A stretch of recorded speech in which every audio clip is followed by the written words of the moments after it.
সুখ মানে যা চাই তা পাওয়া নয়, সুখ মানে যা আছে তা উপভোগ করা। বিশ্বের সবচেয়ে বেশি সম্পদ আছে বিল গেটসের, কিন্তু বিশ্বের সবচেয়ে বড় পুরস্কার নোবেল পদক তো আর তার নেই। আবার বিশ্বের সবচেয়ে বড় নোবেল পদক যাদের আছে তাদের তো আবার বিল গেটসের মতো সম্পদ নেই। সুখ মানে সব কিছুই আমার হওয়া নয়, আমার অনেক কিছুই হবে না, এটা মেনে নিতে পারাটাই সুখ।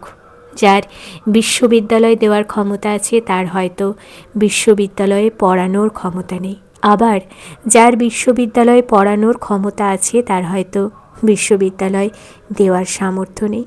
সবার সব থাকবে না, এটা মেনে নিতে পারাই সুখ। সুখ মানে সব আমার হওয়া নয়, সুখ মানে যা আছে তা নিয়ে কৃতজ্ঞ থাকা, সন্তুষ্ট থাকা। আচ্ছা বলো তো, আপনি কেন সুখী?